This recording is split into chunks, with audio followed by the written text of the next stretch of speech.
नमस्कार, स्वागत है आप सभी का। आप देख रहे हैं मुद्दा आपका। मैं हूं प्रीति सिंह। तेलंगाना के मुख्यमंत्री के चंद्रशेखर राव ने कल यानी 31 अगस्त को बिहार के मुख्यमंत्री नीतीश कुमार और उप मुख्यमंत्री तेजस्वी यादव से मुलाकात की है।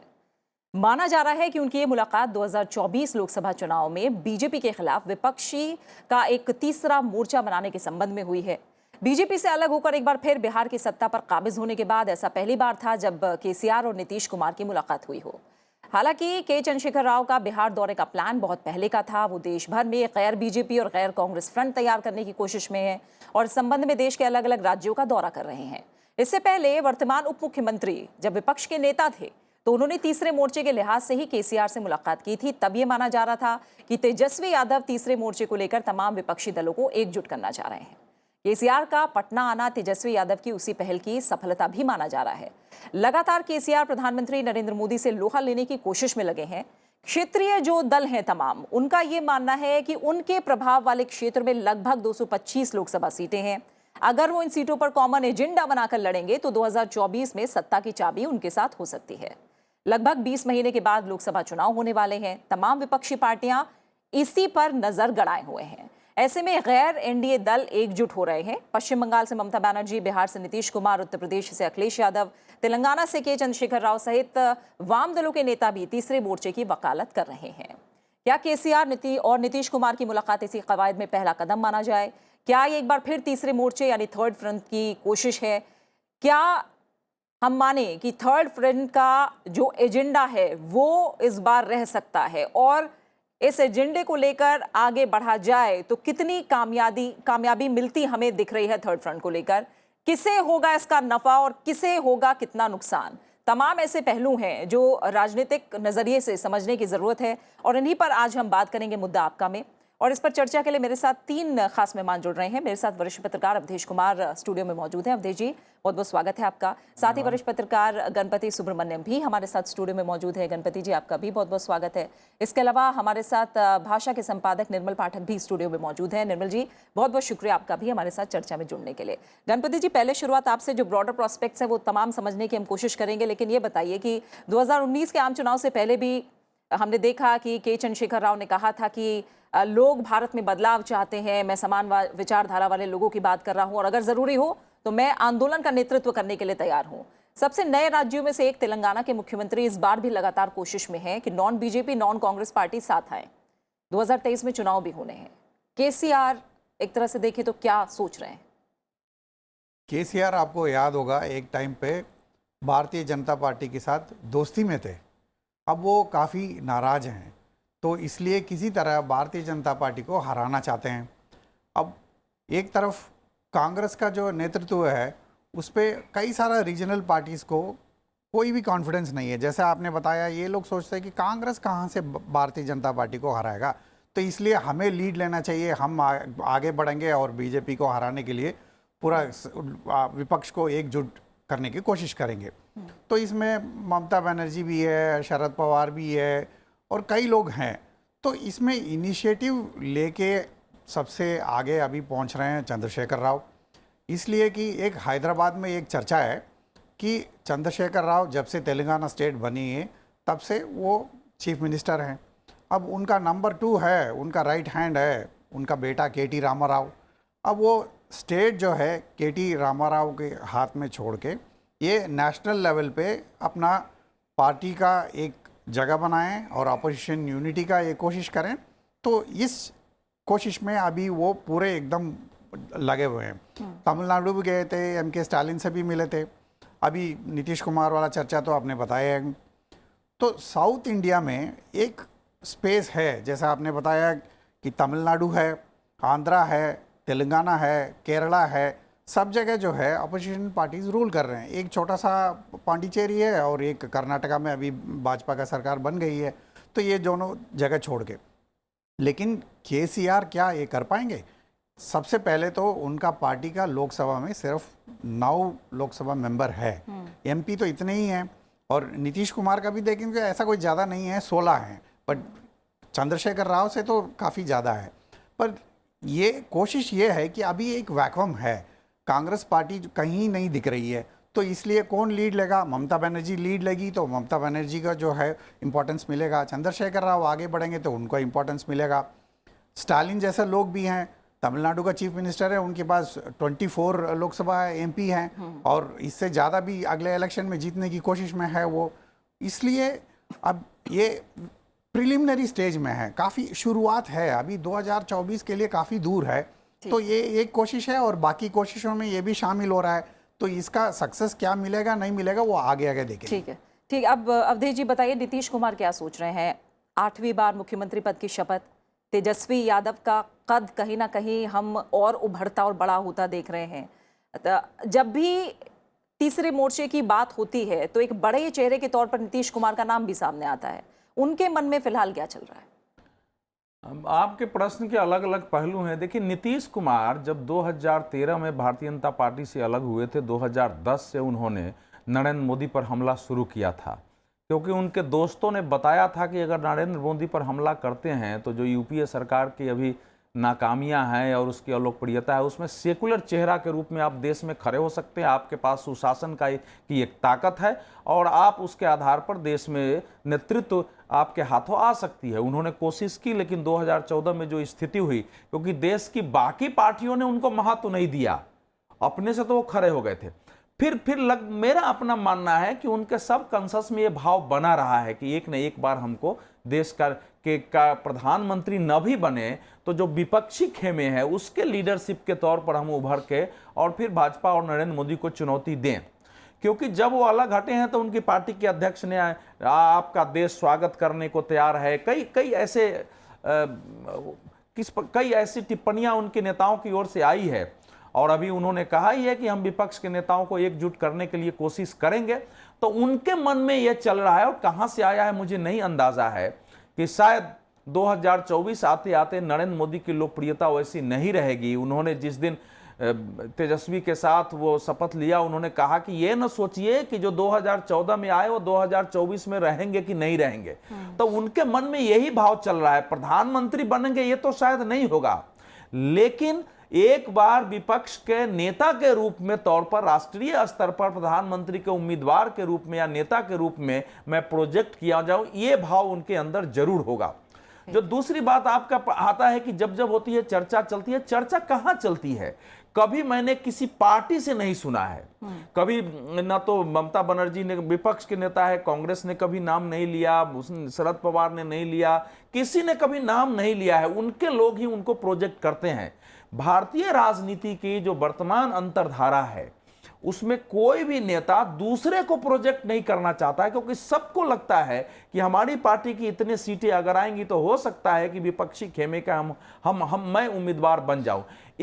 नेताओं का एक वर्ग है जो प्रैक्टिकल है, जो जानता है कि किसी भी परिस्थिति में अभी नरेंद्र मोदी के नेतृत्व में भारतीय जनता पार्टी को हम चुनौती देकर लोकसभा में 2024 तक पराजित करने की स्थिति में नहीं है, इसलिए वो ज्यादा उछल कूद नहीं करते हैं। तो देश का सिचुएशन ये है। जो तीसरा अभी हम देख रहे हैं टीआरएस के बारे में, तो एक तो बहाना था कि गलवान में तेलंगाना का एक शहीद हुआ था, उसके आधार पर, लेकिन यह है कि कहीं पे निशाना और कहीं पे निगाहें चलता ही है राजनीति में, तो वो आए थे। लेकिन ऐसा कोई वहां से, क्योंकि वहां अभी हम लोगों ने छानबीन की है कि वो तो क्षत्रिय जाति से है। बिहार में ये फैल गया कुछ लोगों को कि ये राव जो है हरियाणा की तरह यादव जाति से है, तो इस कारण से आरजेडी के लोगों में प्रसन्नता थी, लेकिन ये वहां हुआ नहीं है कि यहाँ है।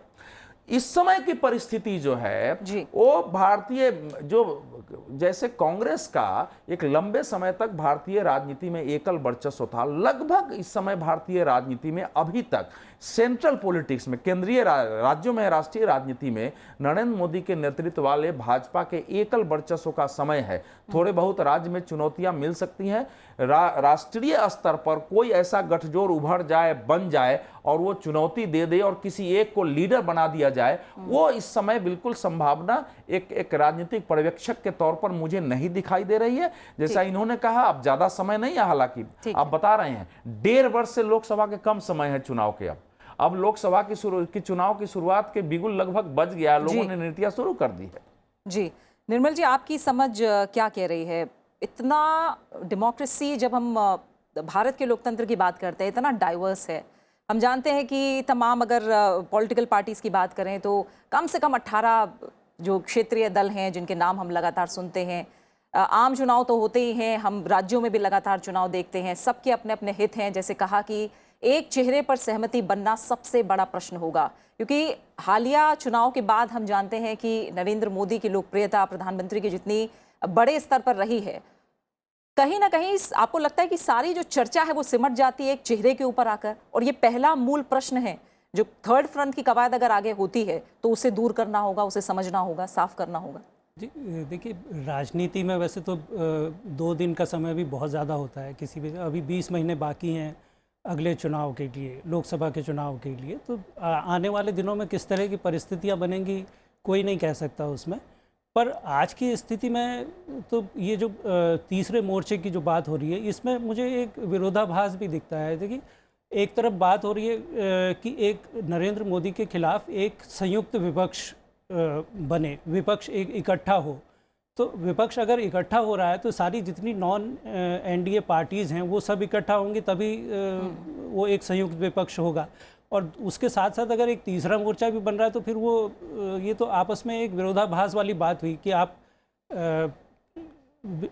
3 अगर लड़ते हैं, उसमें 2 मोर्चे अगर लड़ रहे हैं, एक तो विपक्ष का संयुक्त और तीसरा मोर्चा वो पता नहीं किसका बनेगा।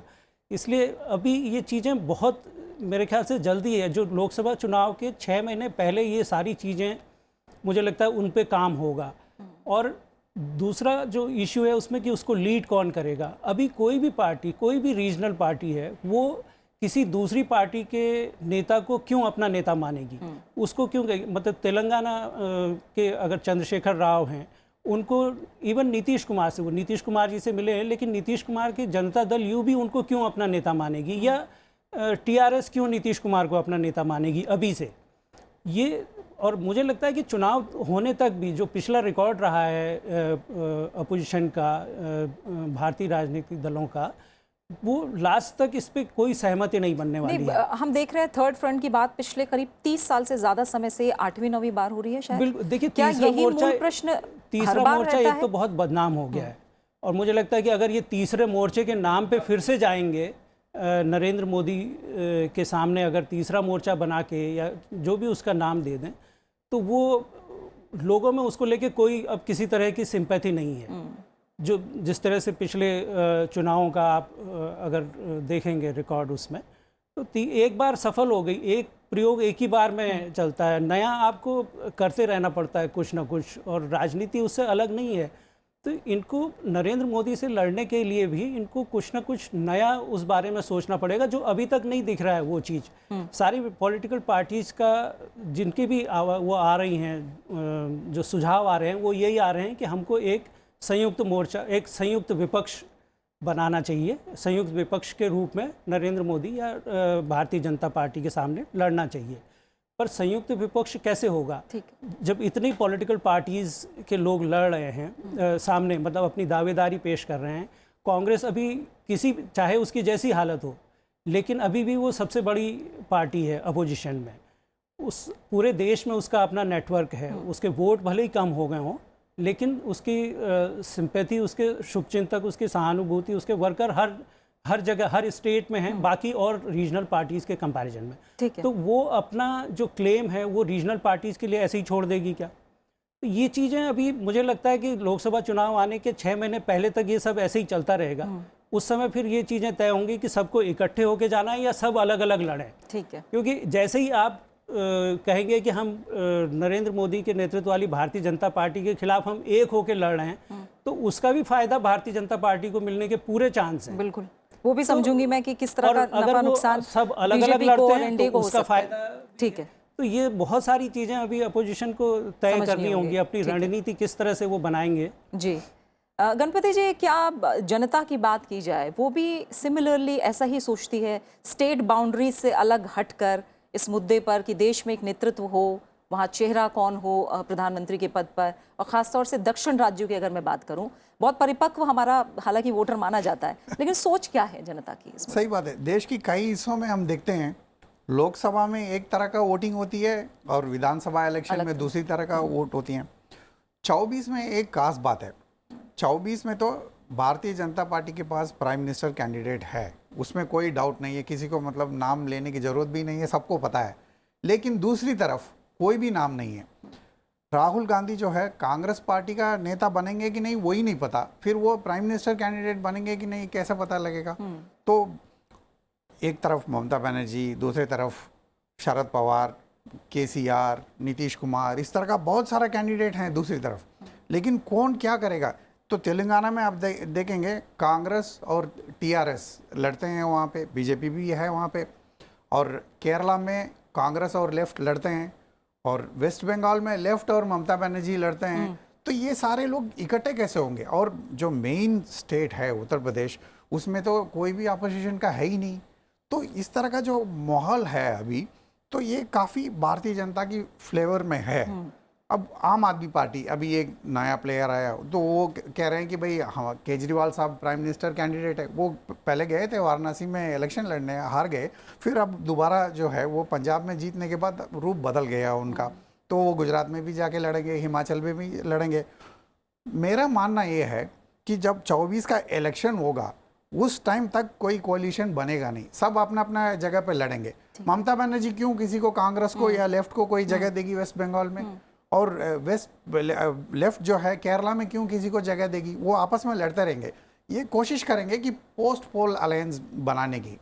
वो बहुत कॉम्प्लिकेटेड काम होगा, बहुत मुश्किल काम होगा। जैसे निर्मल जी ने बताया, कोई एक आदमी सोचेगा कि दूसरे इसको क्यों मैं नेता मानूं, मैं उससे बड़ा हूं तो मेरा एक्सेप्टेंस ज़्यादा है। हर कोई देवगौड़ा तो बन नहीं सकता ना। तो इसलिए अभी काफ़ी कॉम्प्लिकेटेड सिचुएशन है। तो बीजेपी का एडवांटेजेस पोजीशन को देख के इन लोगों का कोलिशन बनना और भी मुश्किल है। ठीक है, अगर हम अवधेश जी बीजेपी के या मैं कहूँ एनडीए के नज़रिए से और साथ ही कांग्रेस के नज़रिए से भी समझें, तो क्या बायपोलर लड़ाई, दो ध्रुवीय जो संघर्ष है वो ज़्यादा फायदे में है, या इस तरह से हम माने कि अलग अलग फ्रंट्स रहें तो वो उन्हें ज़्यादा नफ़ा या नुकसान देंगे? क्या नज़रिया क्या कहता है आपका? देखिए, राजनीतिक आकलन के लिए हमको सबसे पहले तो राजनीतिक परिस्थितियां देखनी पड़ती है कि संपूर्ण देश को अगर हम एक इकाई मानते हैं जो कि है, तो इस समय की राजनीति की अंतर्धारा, अंडर करंट क्या है, लोगों की आकांक्षाएं क्या है, अपेक्षा क्या है राजनीति से, और इस प्रकार से लोगों का सामूहिक मनोविज्ञान यानी कलेक्टिव साइकोलॉजी, सोच क्या है इस समय लीडरशिप को लेके, पॉलिटिक्स को लेके, देश को लेकर के, ये सारी परिस्थितियां जो है, ये सारे फैक्टर काम करते हैं उसमें।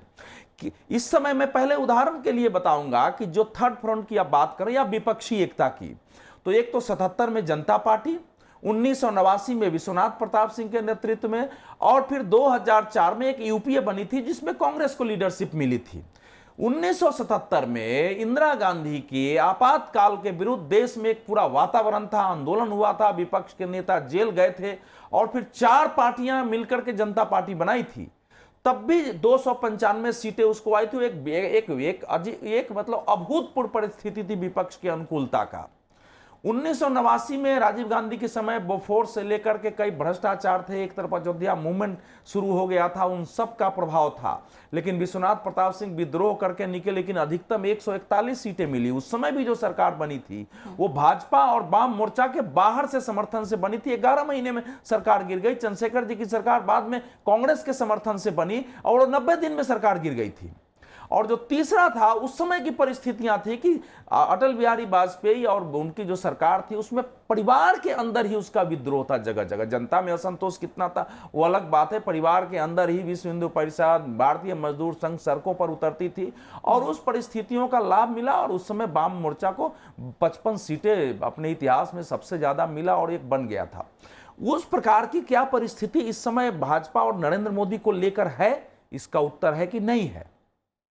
राज्य के कुछ स्तरों पर लोगों की इस समय आकांक्षा क्या है? देखिए, कई परिस्थितियां हैं जिसको हम स्वीकार नहीं करते हैं। इस समय जिस प्रकार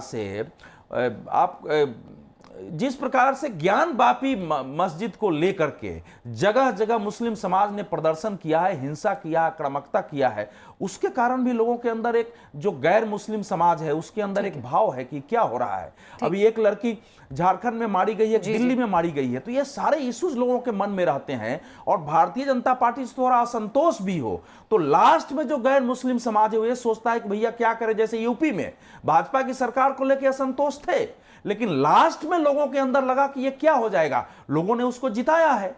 तो इस समय अगर जो परिस्थिति आप बता रही हैं कि एक तो राष्ट्रीय स्तर पर जो नरेंद्र मोदी और इस सरकार को लेकर के जो सोच होती है वो काम करता है, वो तो राष्ट्रीय, लेकिन राज्यों में भी ये सब काम करते हैं। जैसे कई राज्यों में राज्य के स्तर पर राज्य के पार्टियों को लोग वोट देने के लिए तैयार हो जाते हैं, लेकिन नेशनल इलेक्शन में लोग सोचते हैं कि नहीं हमको मोदी को देना है। और बिहार का सिचुएशन है इस समय। और जो तो इसलिए भारतीय जनता पार्टी के लिए, जैसा निर्मल जी बता रहे थे कि वाकई अगर ये सब एकजुट हो जाते हैं तो भाजपा के लिए तो मैं समझता हूं ज्यादा ही आसान हो जाएगा। उसको ले आके भैया ये सब देखो, वो बोलेंगे कि हमको हराने के लिए सब एकजुट हुए हैं। क्या ये उन परिस्थितियों का मुकाबला कर पाएंगे जो सड़कों पर नारे लग रहे हैं सर तन से जुदा का? एक बड़ा सवाल उस समय उठेगा, आप माने न माने बड़ा मुद्दा होने वाला है 2024 के चुनाव में, सर तन से जुदा। भारतीय जनता पार्टी अगर थोड़ी सी कमजोर दिख रही है तो इस नाते कि वो नुपुर शर्मा और टी राजा सिंह के मामले को जिस ढंग से हैंडल करना चाहिए था उसमें थोड़ा नहीं किया है। इस कारण उसके कार्यकर्ता थोड़ा सहमे हुए नजर आ रहे हैं। लेकिन दोनों परिस्थितियां बता रही है कि इस समय देश का मनोविज्ञान, स्टेट का मनोविज्ञान, एंटी बीजेपी कुछ पार्टियों के समर्थकों के लिए तो हो सकता है, आम जनता के लिए वो वातावरण नहीं है। ठीक है निर्मल जी, ऐसे में आत्म मंथन के पॉइंट्स तीसरे मोर्चे के लिए क्या हैं, ताकि वो ये ना दिखे कि अवसरवादी मोर्चा है, ये सिर्फ प्रधानमंत्री नरेंद्र मोदी के चेहरे के खिलाफ लड़ाई है। ऐसे में मूल्यों विचारों को आगे कैसे रखा जाए जनता के बीच में, क्या करना हो? देखिए, अभी तक विपक्ष की तरफ से कोई भी एक लीडर इस तरह का नहीं है विपक्ष के पास जो वोटर को या पब्लिक को कन्विंस कर सके, जो उन्हें समझा सके कि वो क्यों नरेंद्र मोदी या भारतीय जनता पार्टी की सरकार का विरोध कर रहे हैं, उनके खिलाफ क्या क्या मामले हैं। वो बोलते ज़रूर हैं, लेकिन बोलना एक अलग बात है और पब्लिक को समझाना, पब्लिक को उस पर कन्विंस करना, वो एक अलग मुद्दा है। एक खाली ये कांग्रेस के संदर्भ में अगर आप लें तो सुबह एक ट्वीट करने से नहीं होता है कि पब्लिक ने आपकी बात मान ली। आप उस ट्वीट को एक्सप्लेन करने के लिए या उस ट्वीट को आप जनता के बीच में ले जाने के लिए और क्या कर रहे हैं, वो कहीं एक्सरसाइज उसमें विपक्ष की तरफ से दिखती नहीं है।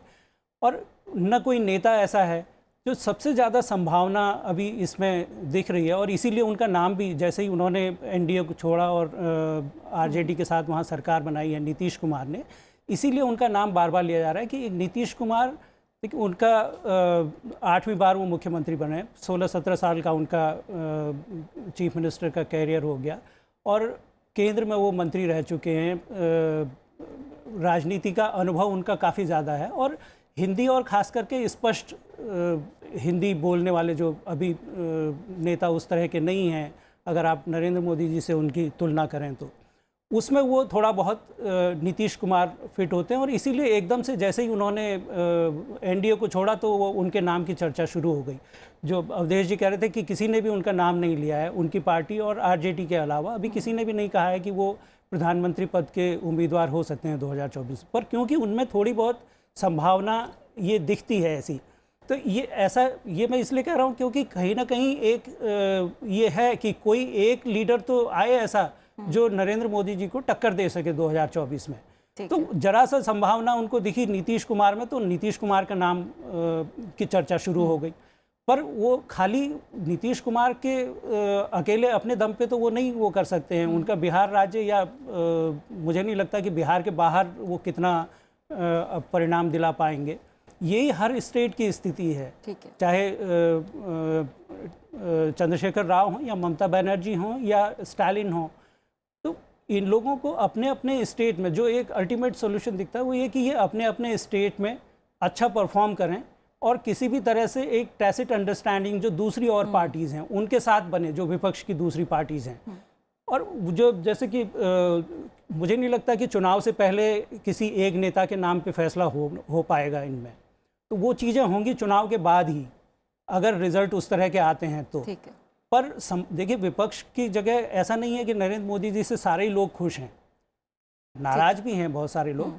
तो उसमें लेकिन उसको किस तरह से विपक्ष के लोग अपने पक्ष में भुना पाते हैं, उसमें अभी तक विपक्ष के बजाय जो भारतीय जनता पार्टी है उसका रिकॉर्ड बहुत बेहतर रहा है। उन्होंने जो नाराज़ी है उसको भी अपने पक्ष में भुनाने में उनको कामयाबी मिली है। पिछला चुनाव उसका उदाहरण है। तो आगे के चुनाव में भी यही एक मैटर करेगा कि विपक्ष जो भी नाराज़ी वाले मुद्दे हैं उन पे किस तरह से आगे काम करता है। और एक अपोजिशन का यूनिटी तो बहुत मुश्किल लगती है। पोस्ट पोल अगर रिजल्ट उनके फेवर में आते हैं तो उस समय फिर देखिए, देवेगौड़ा जी तो कोई भी हो सकते हैं। देवेगौड़ा जी भी कोई पहले नेता नहीं बने थे और बाद में उनको नेता बनाया गया, इसलिए बनाया गया क्योंकि उनके पास सपोर्ट कम था और किसी को भी उनसे भयभीत होने की ज़रूरत नहीं थी। तो ऐसे कोई भी बन सकता है उसके चुनाव के बाद में। ठीक है, पर सब कुछ डिपेंड करेगा कि चुनाव में आप कैसे जाते हैं और अंततः परिणाम क्या होता है। बिल्कुल। गणपति जी, बहुत छोटा सा कमेंट, समय अब नहीं है। कांग्रेस का क्या स्टैंड होना चाहिए, उसके लिए क्या सही है क्या गलत, इस जो परिस्थितियां अभी हैं? मेन तो कांग्रेस का लीडरशिप क्वेश्चनेबल हो गया है, तो कांग्रेस को ऐसी कदम उठानी चाहिए कि अकेले ही हम लड़ेंगे बीजेपी से, अगर कोई आए ना आए तभी वो अपोजिशन का लीडरशिप ले सकते हैं। अभी बहुत ज़रूरी है ये देखना, गुजरात और हिमाचल का इलेक्शन अभी इस साल, अगले साल में मध्य प्रदेश, राजस्थान और छत्तीसगढ़। तो ये एक तो सेमीफाइनल उत्तर प्रदेश का हो चुका है, तो अब ये आगे वाला जो मैचेस हैं इसमें किसका क्या फॉर्म है वो पता लग जाएगा। और अयोध्या का मंदिर का उद्घाटन भी कह रहे हैं कि भाई 24 से पहले हो जाएगा। इन सब चीज़ों का काफ़ी इम्पैक्ट होगा।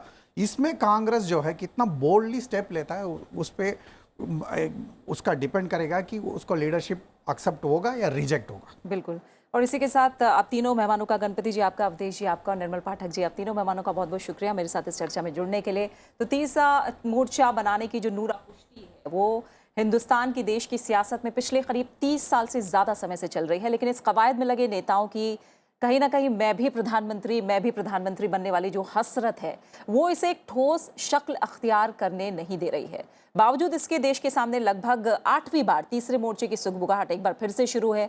देखना होगा कि लगातार हर चुनाव के बाद और मजबूत होती बीजेपी और प्रधानमंत्री नरेंद्र मोदी की शख्सियत के बीच क्या इस बार तीसरे मोर्चे का सपना साकार हो पाएगा।